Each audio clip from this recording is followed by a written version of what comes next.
different kinds of technologies to disrupt.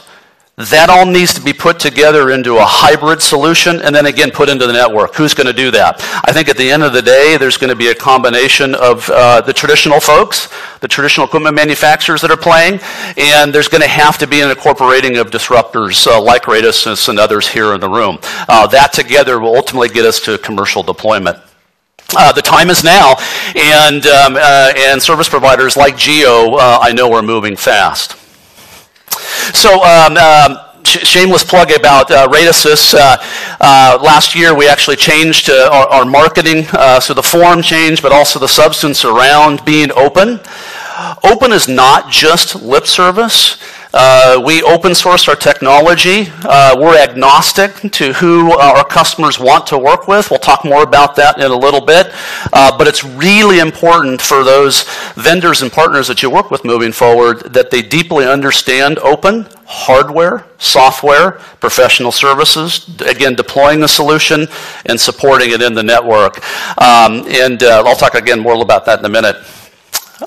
These are some of the open source technologies that we've outsourced. We outsourced our RAN protocol stacks into the ecosystem. We open sourced and outsourced our EPC. We ultimately outsourced, open sourced our hardware OCP rack that I'll show you in a minute. And the whole idea here is the business models are changing. The expectation is that operators, big and small, need help to be able to deploy open source solutions. To Adrian's point, there's the piece about it getting built and have it being commercially viable, but then what? Then again, it's got to be supported. There still needs to be a NECTA choke, the SLA agreements, etc. That's where companies like Radisys come in. So let's talk about, this is a too simplified picture of a network element architecture. The point for me in this slide is that in the red boxes are actually technologies that we have, products that we have. You can decide as a service provider to embrace those particular products, like our flow engine or like Media Engine, which sits in Geo's network, by the way, the MRF. Or, quite frankly, if you need to put together a next generation network element or put it into a NFVI infrastructure and you want to use somebody else's piece of technology, you want to use an EPC from a particular firm and another piece of technology from another firm, we're agnostic to that. And that's difficult for some vendors to do because they have incumbency, they have revenue streams to maintain. We come in a position not only given our background, but as new. So for us to consult with folks like Geo on next generation technologies is all upside for us. So let's take a couple of examples. This is what we call DC Engine, Data Center Engine. 3 years ago, we got around the table and said, Facebook's put together these OCP racks. Seems like they're being deployed in enterprise, but there's no telco grade solution. So we called it TCOP, Telecom Open Compute Platform. We put a marketing label on it called a DC Engine, and we've got it commercially deployed in a couple operators around the globe. Others are now looking at it from a next generation infrastructure perspective, but here's the twist. Now that we've built the product, we've seeded the product, we're now interacting with operators on concepts like, hey, do you want to build it yourself? Do you want to go direct to the hardware manufacturer and decompose that way? Do you want us to help you turn that piece of hardware in that rack into a network element? You can see that's a very different conversation to the existing equipment manufacturers who are saying, hey, I need to sell the hardware to you, or that hardware piece of business is important to us. So we're in a position as a company where we can be agnostic, but we've planted the de facto standard. It's called CG Open Rack 19 in the OCP community for telco grade infrastructure. This next slide is about decomposing OLTs, software, hardware. Think about XGS-PON. I don't know what the ASPs are, $400,000, $500,000, $600,000. Our job in working with our partners in the ecosystem is to significantly reduce the cost of PON boxes. I don't know what Geo pays for OLTs, but I got to believe it's, I don't know, it's $20,000, $30,000, $40,000, $50,000. We're working with partners to take the cost of that down to sub 10. Our responsibility would be to maintain the Volta, the OLT hardware extraction software, and then bring that product back together and commercially deploy it to customers. So think about a product that, again, you'd pay $500,000 for, and now customers are getting it for less than $100,000. Wonderful for us, painful for existing telecom equipment manufacturers. To me, it's just that simple. So you can see why technology's ready. You can see why there's factions and organizations that are driving this hard. The math works. But you can also see why there's resistance. There's, again, incumbency, there's processes, there's buying patterns that need to be overcome for us to really get to the point where open source is embraced mainstream. And by the way, we're talking to Geo about this as well. This is another picture, another way to think about it. This is multi-access CORD. So again, CORD is central office redesigned as a data center. We are board members. We're active in that open source community. But let's be honest, at the end of the day, for this to be implemented, it's going to be a hybrid approach. So even more reason to have somebody consulting with you to put this hybrid solution together. Just another example. Let's talk about TIP for a moment. Stop. So we're also working with TIP on unbundling RAN. We're an active participant. We're a software integrator. And SK Telecom was an early adopter of this. We're moving it to trials, and we hope to commercially deploy it here sometime soon. This is another example of a low-cost conformance, a UE tester. It's like, my God, what the heck are we talking about UE testers here in an open source forum? This is the other dynamic that's going on. We're partnering with a large North American operator right now to build a UE tester, which we just got GA'd, that they would traditionally spend $1 million to procure and test all the devices coming on the network, which is even more important now with IoT. We just put this box together for $50,000. And we're going to take this IP and co-sell it around the globe. So technology is ready. Disruption is here. And Radisys isn't the only one, but these are the kind of things that are going on in the industry. So for us, what's unique is that we also have a network element background. So if you're just a services organization, maybe just a hardware organization, you may ask the question, how can we trust you? So it's really important to still have that telecom expertise. We've been in business for 30 years. This MRF is deployed in Geo's network. It's now virtualized.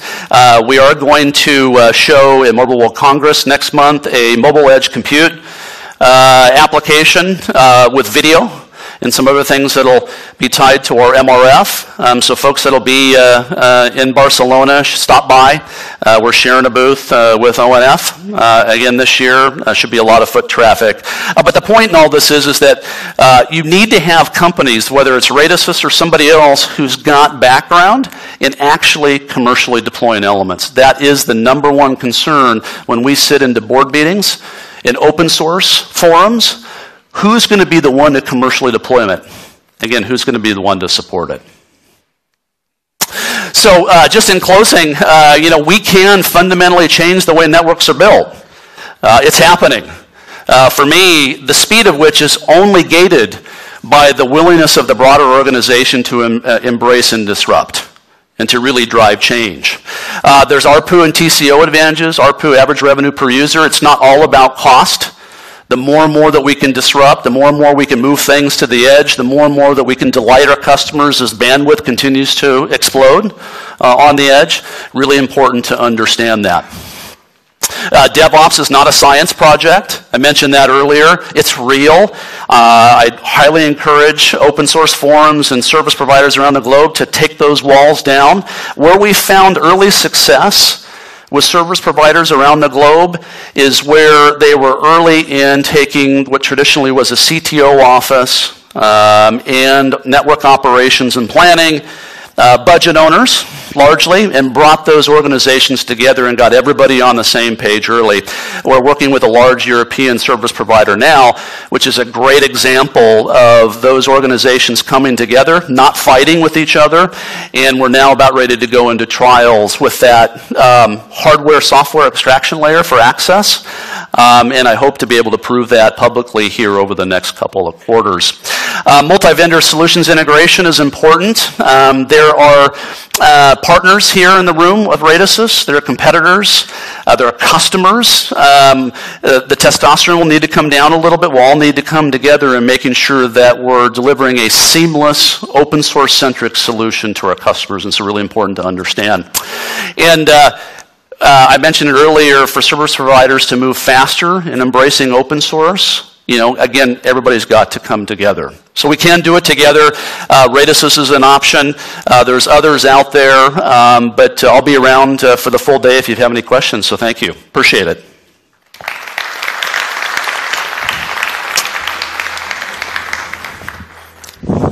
Thank you so much, Mr. Bronson. You bet. Thanks. All right, ladies and gentlemen, to address you all present at the summit, I now invite the President of Reliance Jio Infocom, Mr. Matthew Oman. A huge round of applause, please.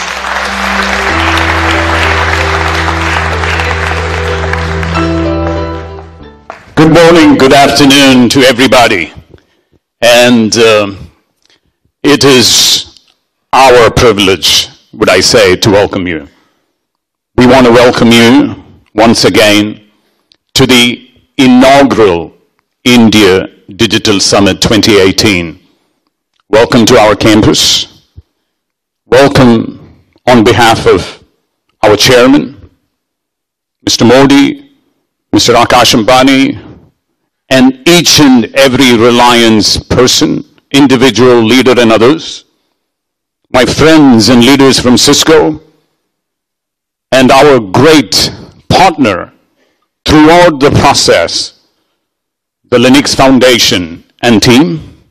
We want to welcome you on our collective behalf. Thank you for being here. 1 year has passed and a new one has just begun. When you look at India, where would you want to be rather than here? Because we have the global technology thought leaders, we have the open source gurus, we have the policy makers, all coming together along with our leaders to determine and deliberate what is the right strategy and approach for India to adopt from a technology and open source platforms to sustain and accelerate India's leadership. When we reflect what has happened and what is to happen, it's amazing to see what has happened in the last 12 months, where we were and where we are today. From 0.15 exabytes 12 months ago to 2.5 exabytes of data. From 300 rupees GB to 5 rupees of GB. From a 15,000 rupee smartphone to a 1,500 rupee smarter phone. From Facebooks to WhatsApps, the social network consumption to be the largest in India. Welcome to India, its destination and disruption 2017. Thank you, Brian, we agree with you. It is indeed the age of disruption. And when disruption happens, there is always change. One leads the change. Few adopts it. Others get disrupted. What's happening even around in our neighborhood? If you look at China, Alibaba is fundamentally transforming, disrupting the financial system in China. And in fact, the government and the policymakers are supporting that disruption extensively. When you look at 2018, and you think about disruptions that are already here and disruptions to come. Global industries are getting disrupted, but many, many, many more industries are getting created. New industries are getting created. That's why I would say welcome to the age of disruptive transformation. Welcome to India.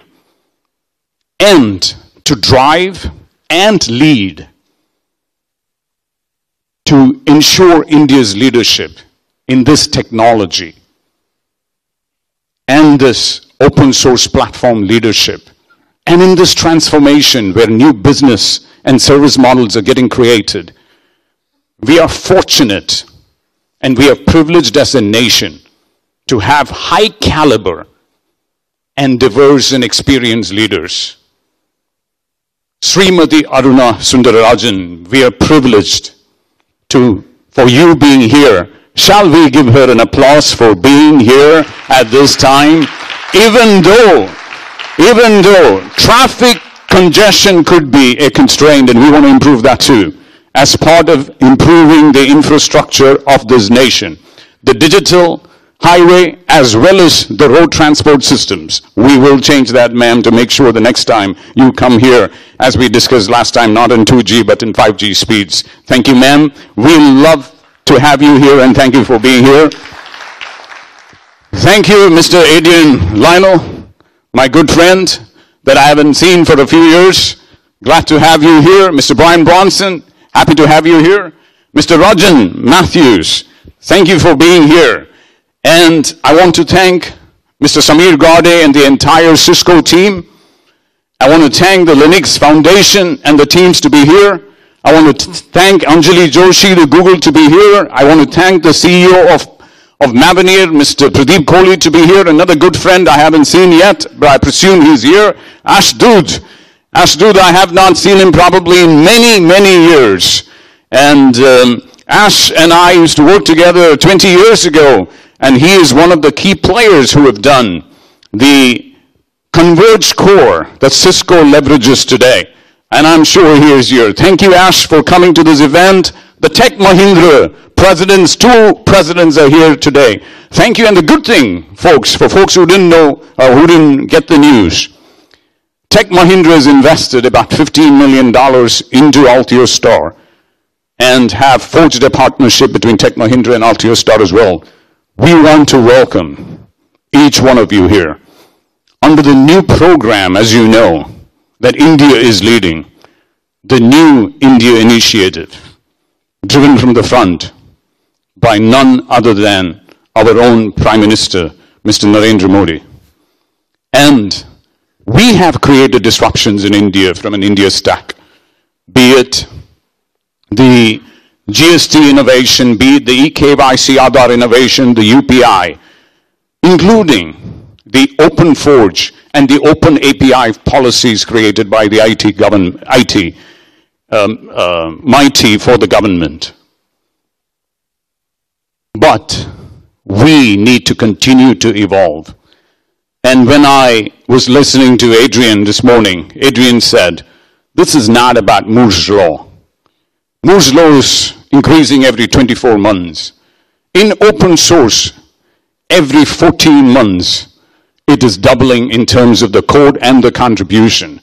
And we in India have an amazing opportunity to create and develop platforms and not just be consumers of technology and platforms, but creators of connected intelligence platforms in an everything connected era. I will go through a few slides very quickly. Would you? Oh, perfect. Now, we know the statistics. I don't have to tell you this more, right? Because India's 600 million youth is what is going to be the engine that is going to transform India. I just wanted to take a quick preview of where we were in 2017. Bitcoin, we all know, from $900 to $20,000 now.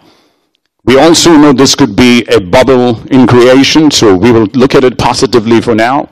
India witnessed the launch of Geo, the largest greenfield operation anywhere on the planet, from 151 to be the first. Self-driving and assisted cars by including established players.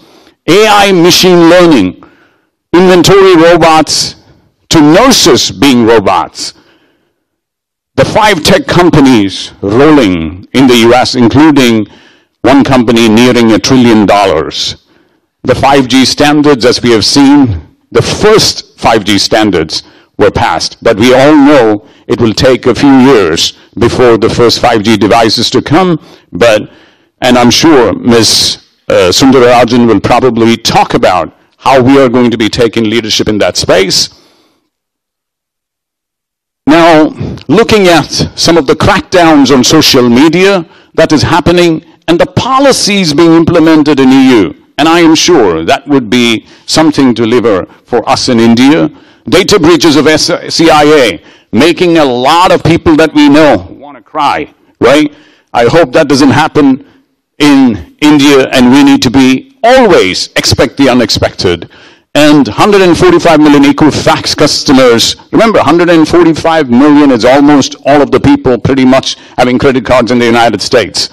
Google fined 2.7 billion, Apple fighting 15.3 billion in Ireland. US FCC repeals open internet order, and Uber becomes a case study of a non-management framework that we want to establish. Now, Adrian mentioned about the development, and by the way, this slide is from Jim from Linux Foundation that I borrowed. But what I would love to show you here is, with 5 million IT employees, how we can become creators and not just consumers, and how new areas of domains are getting built in open source, be it security, be it automotive, be it blockchain, be it edge computing, be it web scale development. If you look at all these, the effort that is happening in open source, like once again Adrian said, it is more than doubling every 13 to 14 months. And it is important for India to put its stamp and opportunity on it. Now, this is a little crowded slide, but the summary is chipset/processors, connectivity, and security, Internet of Things, and broadband, if you will. So connectivity, broadband, compute, and storage are key pillars that is going to change the innovation cycle. And it is important for us as a nation to own the chipset ecosystem, the broadband connectivity ecosystem, the compute and storage ecosystem, because this, along with AI and machine learning, along with embedded security, it's what's going to transform India. Last week, 2 of the largest players in India came together. Sorry, in the US came together. In India, we haven't come together yet. So, came together between AT&T and Verizon under a single program called ONAP. By the way, prior to Verizon becoming a platinum member or even a member at all, Jio had been contributing and joined along with AT&T in being instrumental in the creation of the open network platform. And it's a big opportunity, with telecom being one of the key sectors that can leverage open source, specifically ONAP. And this is just to give you a flavor, since we talked about 2017, what is to come in 2018. Opportunity to leverage our more than 5 million IT development folks to create global platforms of connected intelligence. And how do we create an AI and machine learning platform for us in India as an extension for the India Stack 1.0 as the India Stack 2.0 evolves? How do we create not a Bitcoin necessarily, but leverage the platform of blockchain as a fundamental layer for us in India? And how do we also ensure that we have an embedded security framework as a platform, as an extension to our evolution of India's stack? Now, since again, I know Ms. Sundara Rajan may not come the next time I keep using her name too liberally, because since DOT loves to charge for spectrum auctions, right, and charge extensively for spectrum, we have the new wireless charging opportunity. That means we don't need to put a phone on a charging device to get charged. Everybody's phone in the room will automatically get charged wirelessly, because just like Wi-Fi gets transmitted, this energy wave gets transmitted. That means my IoT devices don't need to worry about 2 years or 10 years. It could be 100 years. Welcome to the new world, right? And it's free so far. And 3D printing is beyond plastic. 3D printing becomes metal. Imagine the power that we can unlock, along with some of the initiatives that, again, the DOT has been embarking through Gram Panchayats for innovation and entrepreneurship and empowerment, if you will. Gene therapy 2.0, I don't know if it's a good thing or a bad thing, but gene therapy, for the first time in July of 2017, DNA strands have been edited. That means there could be individuals without ADD, there could be individuals without cancer, etc. It's a very powerful, and by the way, about 1,100 folks have already tried gene therapy.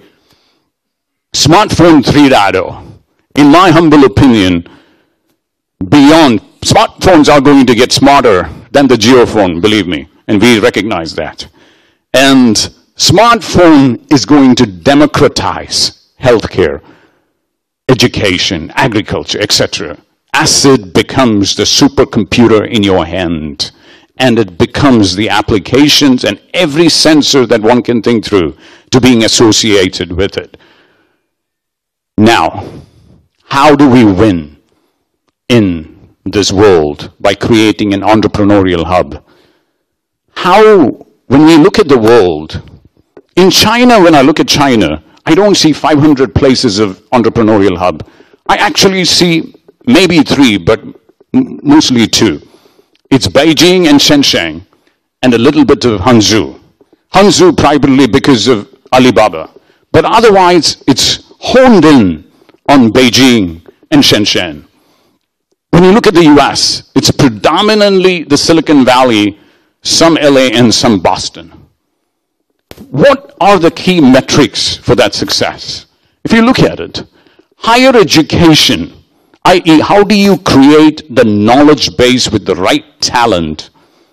That is the ability to reskill, new skill. Second one is the entrepreneurs having a startup culture. Culture means culture of acceptance, of tolerance to fail. Investors, how do we ensure that it is not a 2 million investment, 5 million investment? How do we get 50, 100, 300, 500 million investments because we want to create multi-billion-dollar unicorns? Then government programs, industry knowledge center pollination. So these are some key attributes that are important in creating what I call as the knowledge and investment centers, along with open source, where the largest innovation today is happening that enables us to create successful entrepreneurial hubs. Once again, ladies and gentlemen, I would love to, on behalf of Reliance, Cisco, and Linux Foundation, welcome you all and have a wonderful, wonderful show. And we are here to make sure that you have the greatest experience in all means. It's my privilege once again to welcome Srimati Aruna Sundararajan to the dais. And the last time we were at a conference, Mr. Rajan, and myself, we kind of gave her a tag of the lady of telecom. But we would love to probably say that is kind of narrowing that scope. I think it is important to say she is absolutely, I think, the driving force beyond, on the national telecom policy, which will become the foundation of our digital and our technology infrastructure and foundation. It's our pleasure, ma'am, for you to come on and give your address, please.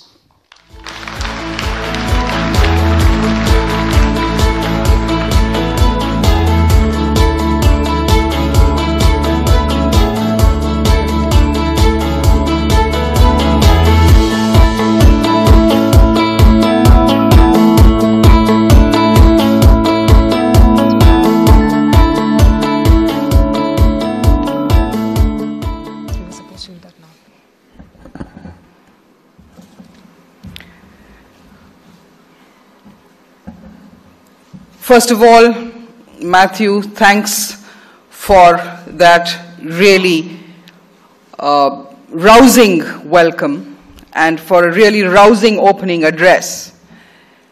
I had no doubt in my mind that when I was driving into this campus, this absolutely beautiful campus, that, the energy levels must be nothing but the highest. And I'm glad to say that when I came in and when I heard you speak, it certainly set at rest any speculation that anyone might have had. How could this not be the fountainhead of energy, of innovation, and of that great word which we in telecom are both at the receiving end of and the recipient of, which is disruption. So certainly, thank you very much. Thank you, Mr. Manoj Modi, for having me here. Thank you, Akash. It's wonderful to see the next generation all ready to take on the baton.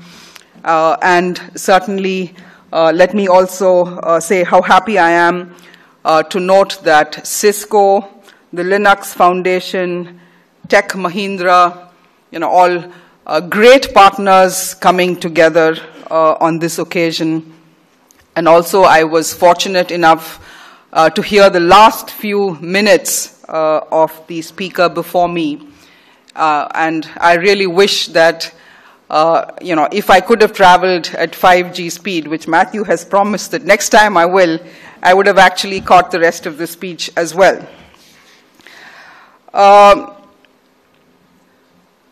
So before I get on to a set of more focused remarks on what we are here to discuss today. I note that this open source networking summit, I think the first of its kind, really has a very ambitious agenda because it speaks about setting the roadmap for defining the future of an open source and open platform for digital India, and also for fostering and supporting continuous innovation, security, and entrepreneurialism that will drive the creation of India's new generation digital platforms. But before that, taking off from Matthew's address, where he really sketched for us a very exciting big picture, where he also spoke about, the extent of leapfrogging that India has done in the last 1 year. And I think I must pay tribute to Jio, which has really not just disrupted, but has set a completely new benchmark in terms of the telecom and the digital India aspirations that we have for the country.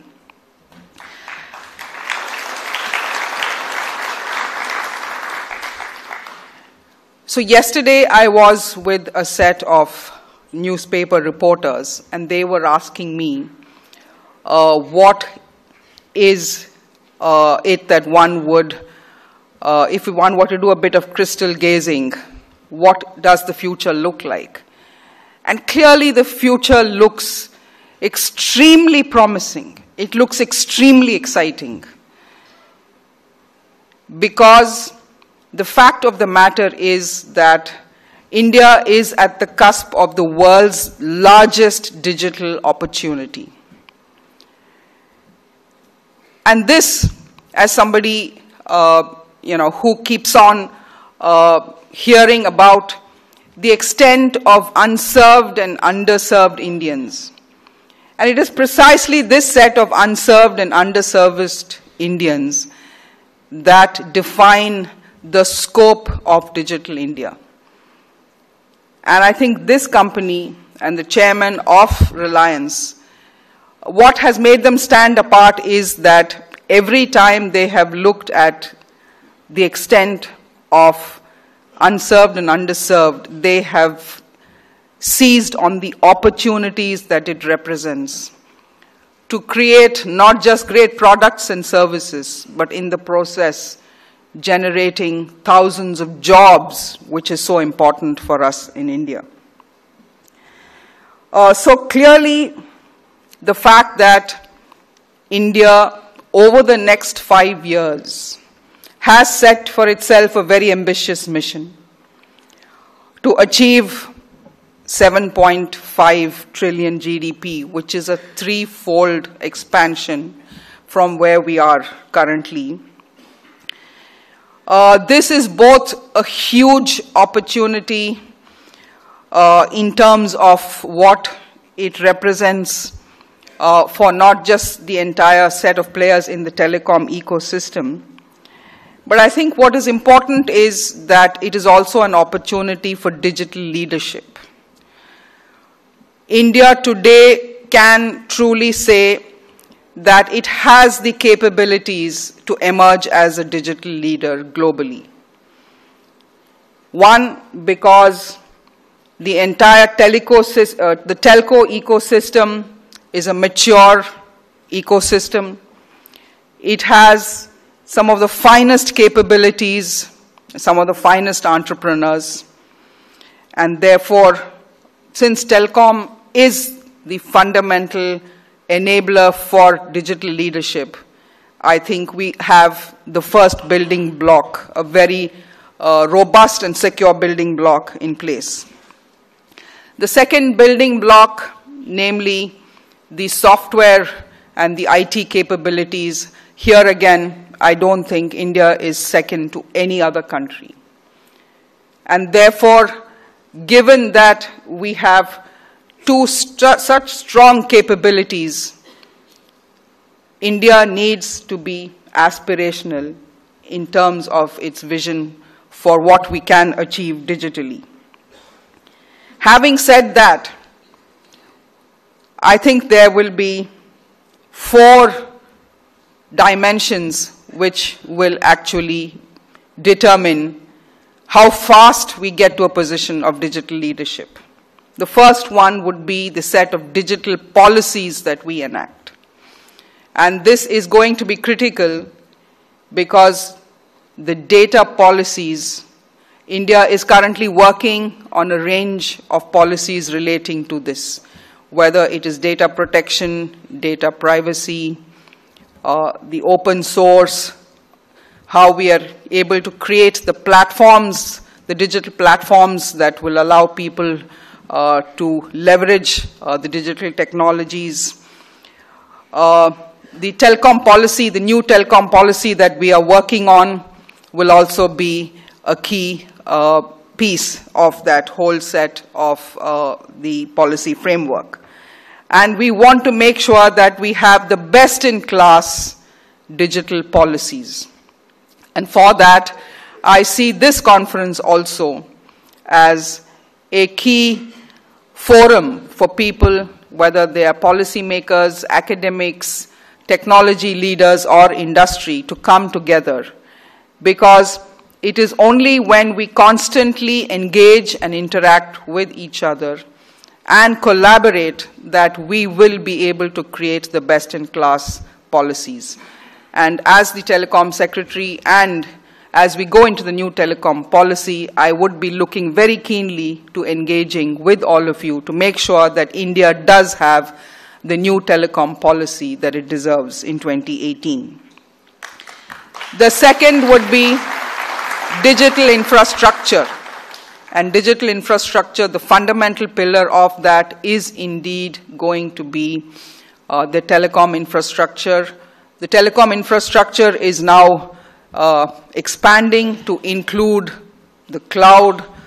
Therefore, in this whole area, the kind of aggression, the kind of appetite, the kind of energy, the kind of leadership that we see from our telecom players is going to be extremely important. And we have already seen within the span of one short year what can be done. And if this is any, if this is a precursor of what is to come, then I think both the Indian customer and Indian industry would certainly be in to see many more exciting developments, many more exciting services and products being rolled out by people here. Digital infrastructure is something where I believe that we must aim at a threefold growth of the telecom footprint in the coming 5 years. If our GDP needs to go up from 2.5 trillion to 7.5 trillion, then I think the digital infrastructure growth must actually precede that. And therefore, we need to ensure that we have a threefold growth over the next 5 years.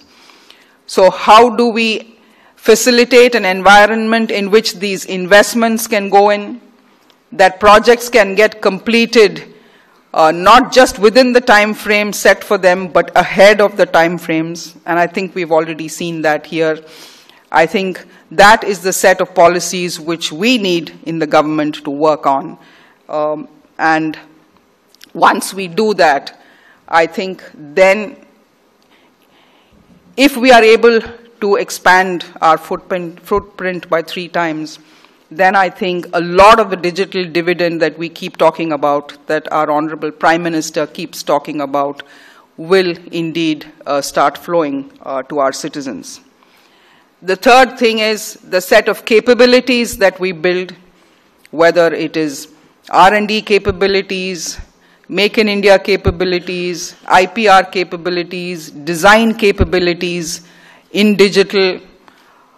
Given that we are one of the world's largest creators of data, that itself is a huge, huge advantage. And as the chairman of Jio keeps saying, if data is the new oil, and if India does indeed produce so much of data, then I think we are in a good position to harness that data and come up with, the new, the AI, the big data analytics, all the exciting new developments that are coming up. And India can indeed hope to be a leader in these areas. And I think what is going to be equally important is the level of digital aspirations that we have. Because if we are able to actually unleash the digital aspirations of 1 billion Indians, I think with the kind of industry leadership that we have seen in this country and on this campus, then and then alone can India become a digital leader. The word digital aspirations is a little abstract, and it is not often that analysts, would really factor in aspirations. But I am saying this because this is an aspirational company. It has always been an aspirational company, and it has shown India that when you have that level of aspirations, this is what is possible with great leadership. And that is why I want to carry this message that with the Prime Minister, who understands what is the kind of aspiration that young Indians today have, and his growth strategy has actually been premised on ensuring that we are aspirational when we set targets and objectives. It is only then that we can actually get around to achieving them.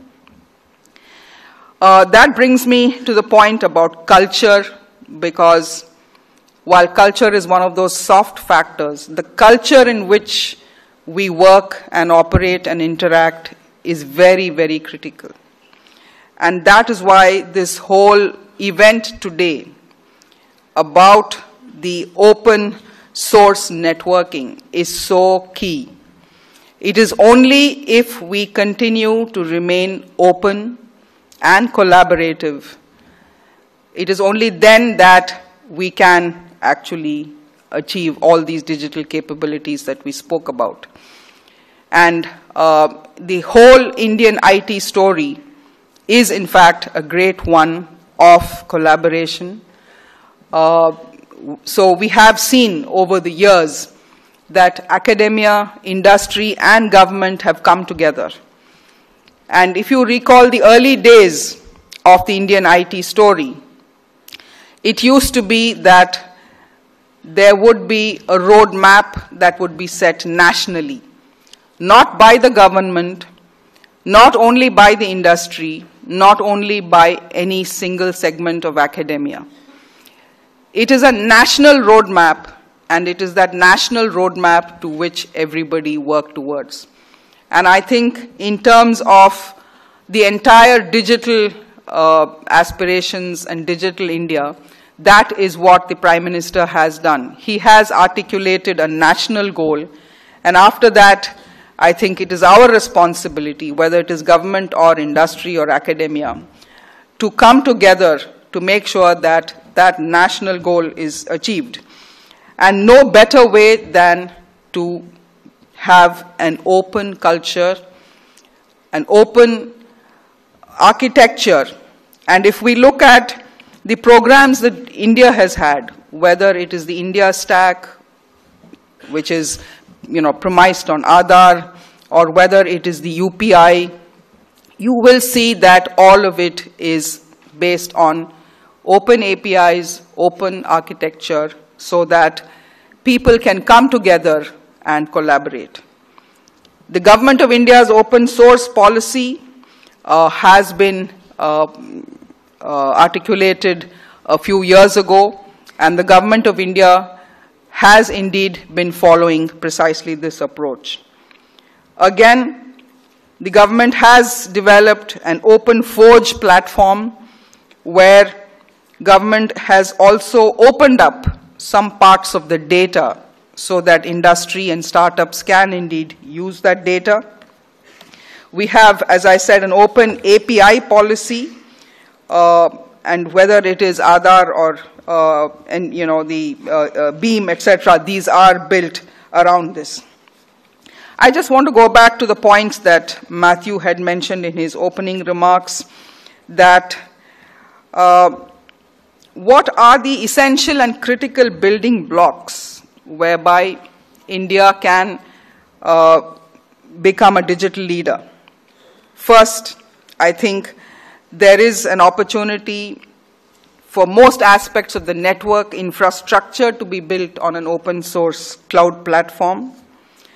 Again, in terms of the open source based network orchestration and management layer, I think a similar approach requires to be followed. Network and information security layer, and as we know, in a world in which AI and machine learning are becoming so important, big data, real-time analytics, all these would need to follow an open source. And I think that is the kind of platform that we are trying to create, and that is precisely the kind of platform that this forum is trying to create. So my expectation is that beyond being consumers of data, India will actually take major steps forward by creating an India open source foundation in which academia, industry, technology, and government can come together. We hope that Indian business leaders will use these open platforms so that they can become leading creators or contributors of open source. And government will work to support licensing structures that encourage this. So, having said all this, I just want to spend 1 minute on the fact that we are moving from an era of 3G to 4G and 5G. We are now aggressively working towards 5G, and given that the 5G entirely depends on the cloud platforms, on software-defined networks, and so on, we hope that this changed paradigm of an open and collaborative architecture, we believe that this would be the perfect intersection and opportunity to embrace open source in all aspects of whether it is the telecom infrastructure or whether it is IT. So with these few words, I hope that this conference really sets out a roadmap for people to come together in the coming months and years. And I wish this conference all success. And once again, I'm delighted to be here with all of you, and my grateful and warm thanks to Geo for hosting this event and this platform. Thank you.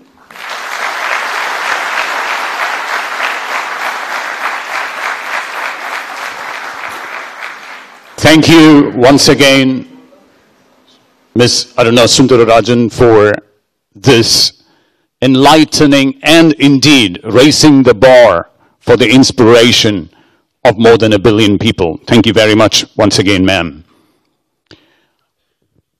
You know, in open source, innovation has to be rapid and creativity pretty quick.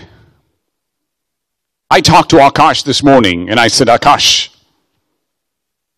since you are coming here and not attending the board meeting, because we have our earnings being released in a few hours. In fact, Mr. Modi and Akash both said, that's okay, we will come over to this event. I requested Akash, actually, as Srimati Aruna said, he is the building block for our open source. He's the building block for the new generation. In fact, he has initiated in the background many programs, starting from Open Office to Open Collaboration Framework, and more importantly, a point that was just referenced, the culture that is need to be embedded within the organization and its people. And it is our Geo's privilege.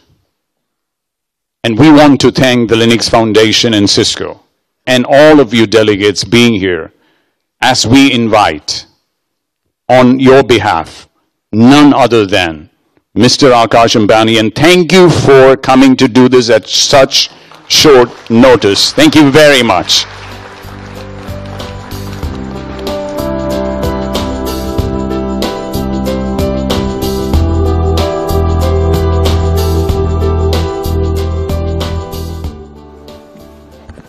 Good evening, ladies and gentlemen. Sorry, good morning, ladies and gentlemen. Matthew's always a tough act to follow, but I'm going to give it a try. So, welcome to Reliance Corporate Park. It's an extreme pleasure to welcome you here and to this inaugural India Digital Summit, where we have brought together the finest minds and technology leaders who are committed to, most importantly, India. I'm so thankful to have Srimati Aruna Sundararajan with us to take her time and provide her leadership and guidance. She's been instrumental to the telecom and service provider transformation in India, and we're so grateful for her inputs as always. I believe we're waiting for Dr. Gulshan Rai also, and I want to thank him when he arrives for taking the time out of his day and to be here with us today. As we all know, his perspectives on security of technology and information is paramount to everything that we will do. When we look around this room, It is this leadership and the team of the architects of open source and continues to innovate and set up foundation layers for open source and innovation as a whole globally. I am confident that everyone will have a chance to hear the thought leadership on the impact of open source on policy, technology, security across a broad spectrum of industries, including e-commerce, networks, services, industry enterprises. It is also a great opportunity to network and hear all of these global views on what India should adopt and how to adopt innovation and open source to drive India's leadership.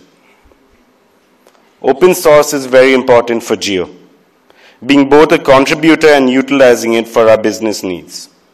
Every day when a person uses a Life Mobile, a Jio phone, or a Jio application, their lives are enriched through the technologies that are enabled by open source. Contributing to open source community is very important, as demonstrated with Jio's leadership and active participation in many projects, like Matthew highlighted. One of them is the ONAP project, which is very important on how we will implement and manage our network going forward. Personally, I'm very, very excited to see how the open source community helps drive technology progression for areas of interest globally. AI is becoming one of the mainstream technologies. Voice assistance, recognition, command are growing on a daily basis in terms of usage.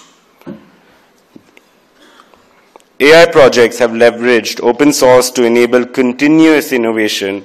There are so many examples of industry-leading AI projects that have been contributed by the open source community. Along with broadband, one of the key technology enabling infrastructures is cloud. The India public cloud market is estimated to be at $2.6 billion in this year, and in 2020 it will grow to be a $4 billion market.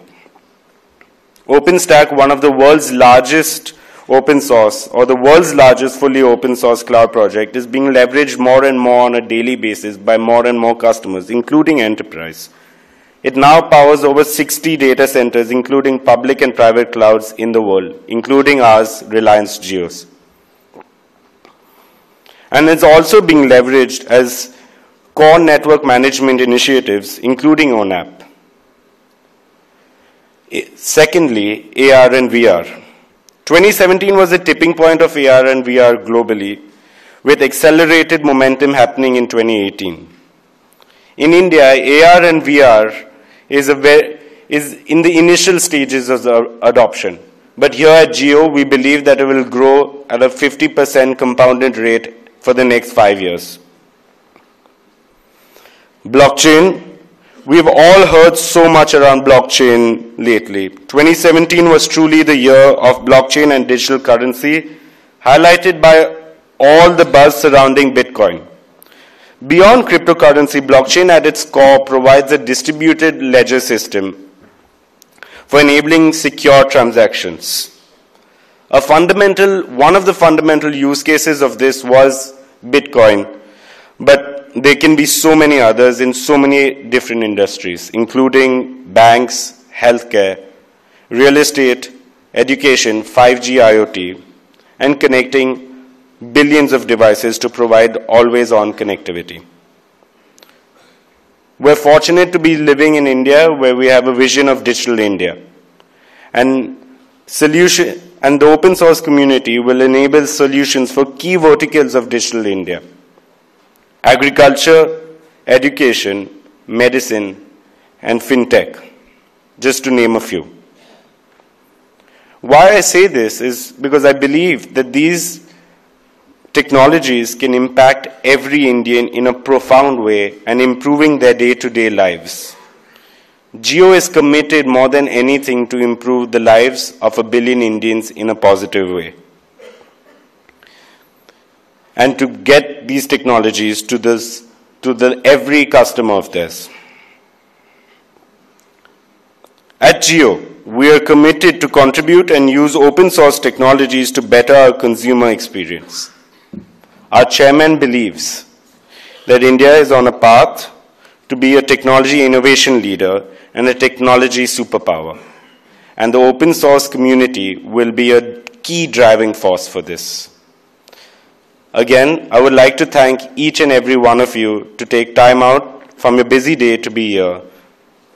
Much like Jio viewed mobile broadband and very soon fixed broadband to be a critical enabler for a digital India, a thriving and a vibrant open source community with active contributors and users is important for continuous technology, evolution, and innovation.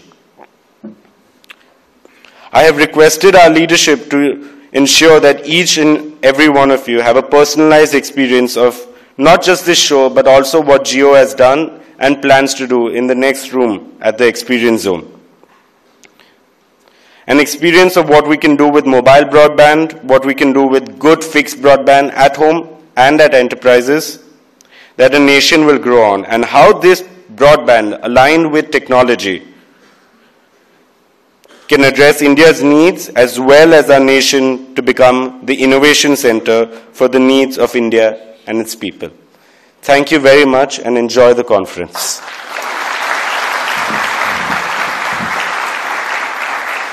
Shri Akash, I would request you to kindly remain on stage, please. Sure. I would also request Shri MM Sir to kindly join us on stage, and along with Mr. Matthew Oman, request you to kindly join us on stage, please. We would love to present a bouquet of flowers to our three dignitaries, Ms. Aruna Sundararajan, Mr. Adrian Ironell, as well as Mr. Bob Bronson. A huge round of applause, ladies and gentlemen.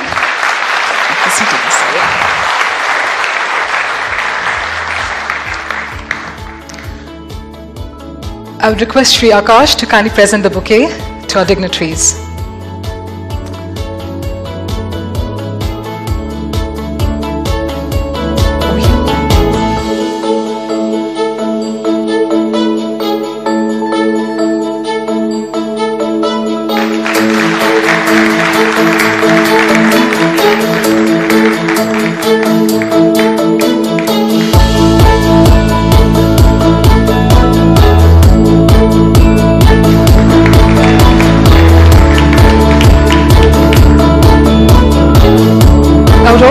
All the dignitaries on the stage to come forward for a group photograph, please. Requesting everyone on stage to kindly come forward. Shri Akash, Shri Ansar, please come forward for a group photo. Mr. Bronson, Mr. Adrian, please come forward for a group picture, please. We've got all our photographers lined up there to just get the right angle, so request you to join us for the photo, please.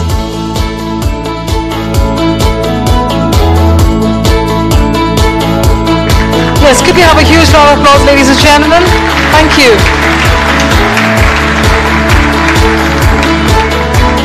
Thank you so much.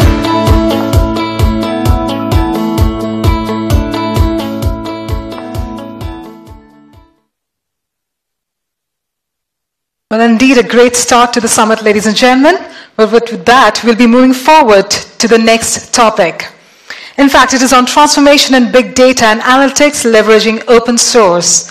And this will be shared by the Cto of Hortonworks, Mr. Scott Now. Could we have a huge round of applause, ladies and gentlemen?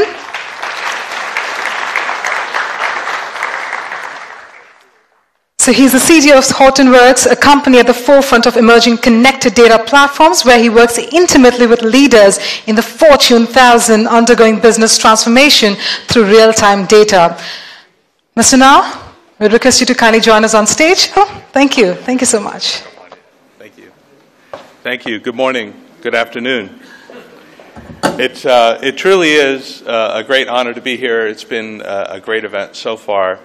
And I'll prepare you for the prepared remarks that I have and the material that will be very consistent with some of the messages that you heard earlier this morning. Two things, right? The number one, really the currency, the raw material, the value of the future really is data. And open source is transforming the way and the pace at which we're able to take that raw material and refine it into great value. So, if I figure out how to use the... there we go. So let me start off by talking a little bit about data. And really what we're seeing here is a new era of data where, you know, data has been around for a long time. We've digitized our businesses, we've rolled out ERP systems, we've standardized how we approach data. We've used analytics for many years to really improve business value. But what's new, and it was hit on earlier today, is how much data there really is now at the edge. And the opportunity is seemingly boundless here in India. When you think about 1.3 billion people with mobile devices creating, using, interacting data all the time in real time. And so, you know, rolling forward, we think about how that is changing the world.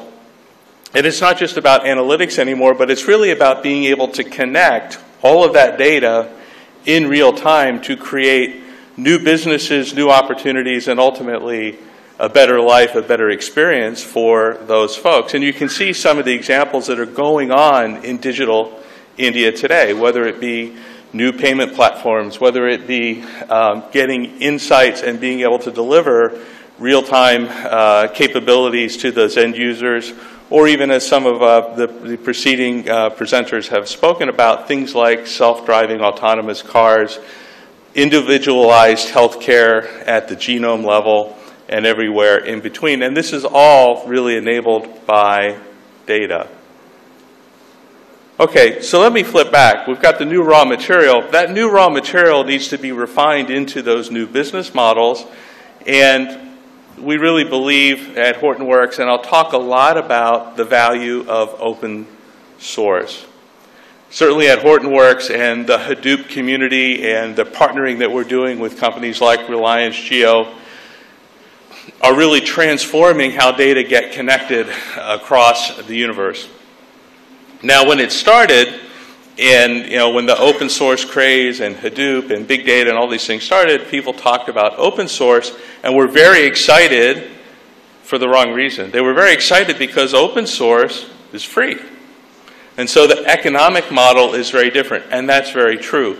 But the value behind open source in a big data context is not just the economic and the business model, but it's really the innovation that is enabled and created when you bring folks together to collaborate versus compete in development. And we'll talk about the path that we've seen happen in the big data industry, and it's really been fueled by and continues to be fueled by the notion of an open community and open collaboration and how these new analytics, how this new connectivity, how really big data and analytics are enabled by open source in a continuous curve of innovation. And when you think about the exponential growth of data, and it's not just the exponential growth of data from, you know, a petabyte to hundreds of petabytes to thousands of petabytes and beyond, right? It's the rate of pace of change that's happened inside of that. And what's great is the only way that we can really get ahead of this is by leveraging an open community. The other thing that we've seen about the value of open source, the value of that open community, is it's viewed now as a competitive advantage. And when you think about how we as companies need to really be positioned and hire that next generation of knowledge worker who's going to make our company successful, it's competitive out there. We're competing for mindshare. We're competing for the top talent coming out of university. And being committed to open source, and there's some statistics here from 2015, now 3 years ago, right, that show having a committed open source strategy is actually viewed as an advantage when knowledge workers are looking at employers and employment opportunities, right? So it drives a rapid pace of innovation through collaboration, but it's also a competitive advantage when you think about going out and targeting that next generation of employees to take you forward. And finally, it's the new standard way of thinking. We've got a picture here I am dating myself a little bit. When I first entered the job community, right, I built a resume. You know, I bought some nice paper and I had it all printed up, and that was how I introduced myself to prospective employers. That's not the way it happens today. How does it happen today? We've got an example. Actually, this is the son of one of my coworkers at Hortonworks. His resume is the URL to his GitHub page. That's how he presents himself to the world, and that's how folks think about the value of managing and building out new analytics in the ecosystem. So if I click forward a little bit, clearly data is a big deal, and the combination of data with open source is really enabling new connected communities to exist and evolve in a way that's unprecedented. Now, it doesn't happen just automatically, and the point that I wanted to talk about here is having open source, having raw material, these are all key ingredients. But to make it work, there are a couple of critical things that have to happen. And the biggest notion that I'll leave you with is there really needs to be this iterative loop of the community working together with customers, partners, developers in an ecosystem. And what I mean by that is innovation out there kind of happening randomly is interesting, but it's very hard to harness. So building out those communities of developers and solutions and customers that interact together as a community in a virtuous circle becomes really important for the market to function properly. Okay? And so one of the things I'm very encouraged about in this symposium, what we're seeing with the Digital India and all of these initiatives, is the notion of investing across the board in the notion of a functional community, whether it be fostering the community of developers and innovators, whether it be bringing together in collaboration folks in industry who might otherwise be competitors, but want to collaborate around the technology infrastructure and standards that are being set so that there's an open connectivity basis, and then certainly driving that back through the support channels and the architects and looking at how innovation should be directed in the future. And this, in fact, is exactly the model at Hortonworks that we have built out in terms of nurturing and building out that community. And the point that I wanted to put together is, you know, obviously nurturing the community becomes something that we have to actually commit to almost altruistically, right? And this is a new model that's out there, and again, as I mentioned, it involves and requires folks who would otherwise perhaps even be competitors to come together and collaborate, whether it be you know, what we're doing with fostering Hortonworks Community Connection, which is a collection of documentation, instructional, educational material for folks who want to join that community of developers and innovators, whether it be supporting standards bodies in the big data space. The standards body that is most relevant is ODPI, or the Open Data Platform Initiative, creating very specific standards of how these technologies need to fit together to be most impactful out there. And then certainly in terms of building an ecosystem of partner technologies that work with these standards and are able to build out end-to-end solutions. We've harnessed this and we've seen some unprecedented growth and capabilities in the space of big data. And what I show here is really a map that goes back to our founding in 2011, which was kind of the beginning of the so-called big data craze. And by combining a functional community open development model, which involves standards, it involves customers, partners, and solution providers, we've been able to do a whole bunch of dramatically important things in this space. In a period of less than 7 years, we've gone from Hadoop 1.0, which is basically, here's an easy way to store a lot of data in a very inexpensive fashion and bring some really sophisticated algorithms in. Think about the original web search companies out there and how valuable just the ability to go search through the collective knowledge of the internet really was. This was all based on that 1.0 technology.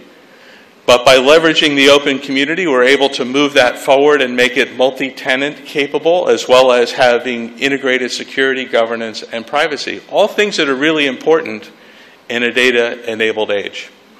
Along the way, somewhere happened this thing called IoT, all these connected devices and mobile devices. The community stepped up with us to really expand that footprint of the original core Hadoop, which is now secure. It's easy to govern and it's easy to operate. It's got multi-tenancy management. But storing data and running analytics is now only half the story, because in a device-connected world, scalability isn't about how much data there is under management. It's about how many devices can be connected in real time for real-time delivery of analytic content, right? Think about that self-driving car. It's not going to work very well if you're uploading constantly all of the data from the vehicle to some data center in the cloud or in the sky, running analytics and then sending some answer back, right? The speed of light is not fast enough to make that application work. But by connecting those devices, sharing relevant data in real time, and enabling local processing of highly sophisticated algorithms, that's the future, and that's the future of scalability, right? And that's where the big data space really lives today, more than just Hadoop, but really thinking about how do we connect data and how do we actually have analytics now that can run at the edge that are highly sophisticated and can deliver that real-time information. You know, I was in the Silicon Valley a couple of weeks ago, and a futurist was telling me, won't it be great when your iPhone can actually call an ambulance about 5 minutes before you're going to have a heart attack? I go, well, I don't know if I actually want to know 5 minutes before, but yes, that's really great technology. But think about, it's more than just self-driving cars. Think about those real-time applications now and how those devices get connected together, all driven by that open source technology. Okay, so we have raw material of the day, which is data. Open source, creating that new perfect storm of innovation and enabling us to do things that were seemingly impossible just a year or 2 years ago. And the impact is huge. It all matters because it's transforming the way we're able to work and interact across many vertical industries. Think about how in a public sector kind of space, being able to connect data from different places enables really a much more sophisticated approach to governing, but also a better lifestyle for all of our citizens. And this is certainly one of the partnership activities that we see across the world, and certainly with the consortium that is being built and launched here initially today, whether it be smart cities, whether it be 5G transportation and being able to optimize traffic patterns and create more efficiency, more efficient use of fuel, more efficient use of everyone's time. And this is all enabled by connecting data, whether it be satellite data, whether it be mobile device data, whether it be infrastructure and planning data, and being able to pull all of those things together, having a common and open standard infrastructure and interface. Retail. Retail is not typically known as being the most sophisticated kind of business and vertical business to be in, but again, data is unleashing new business models in a retail space where that interaction with customers, whether it be understanding where a customer is in your store based on the Wi-Fi connection, and triangulating that with your most profitable items to really create a great user experience, and anywhere in between. Connected data in real time, combining devices, leveraging open source is transforming the retail industry. And certainly telecommunications and the partnership that we talk about here today with Reliance Jio in really being able to upend the world. And I remember, you know, I'm not that old, right? But I remember when, you know, making a telephone call from the US to India was prohibitively expensive. Prohibitively expensive, right? And now it's effectively free. What does that enable? That changes obviously the economics of the business. That changes how people need to behave and perform and compete in that world. But just think about the thought leadership, the interaction that is now enabled because that economic barrier was removed. And that's just one simple example of what's happening by leveraging open source technology, open standards, fresh analytics, breakthrough technology of local processing in the telecommunications industry, and how this industry set apart is really enhancing the way we do everything in our lives. So I want to thank you very much for your kind attention and for the invitation to be here today. There's never been a more exciting time in digital India in my mind. Raw material seemingly endless, the amount of data that's being created and consumed, and the commitment to open source and open innovation to transform people's lives, whether it be in the public sector, in government, improving infrastructure, all the way through telecommunications and how folks are able to interact and create more productive economics for the entire nation. Thank you very much.